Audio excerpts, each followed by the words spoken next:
议员蔡立青表示，今年端午节活动，特别伫安南上青社群发起爱心物资集结，得到真侪在地店家响应，有人买米，有人送面，还有水饺店包水饺送来，甚至还有市场肉店送来新鲜猪肉，各种物资啥物拢有。共同要来关怀家12户独居长辈、特困儿童，总共154户弱势家庭，透过结合安南上市网络社群的力量，共同完成一场意义非凡的爱心活动。端午节的活动跟别人比较不一样的是，我们这次有做邻近区域的爱心物资的发放。那我们的爱心物资也不是跟企业来做一个赞助哈，我们是在我们安南上青的社群发起，然后呢由店家有这个大家一起来帮忙，比如说卖水饺的就送他的水饺来，卖肉的就赞助他的肉品，卖饮料的赞助饮品，然后这样集合大家的力量，今天做爱心物资的发放。那总共大概有20个单位来共襄盛举，都是我们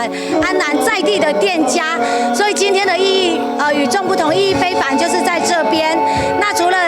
把我们的里民都叫出来同欢，有这个绑肉粽，一起绑肉粽，一起做立蛋的比赛，然后就是集合大众的力量来做爱心物资的发放。那今天的活动就很感谢我们安南在地的商家，还有我们社群的群友们，大家一起有钱出钱，有力出力来完成。蔡立青讲。未来也会遵循这个活动模式，结合安南上市网络平台的力量，持续服务社会各个角落，让大家拢会当尽一份心力去做爱心。这款的活动，竟然当让地方做伙动起来，而且佫袂造成大家经济负担。结合每一个人小小的力量，汇集成为大爱，帮助有需要的人，让社会更加温馨。台湾新闻张硕维采访报道。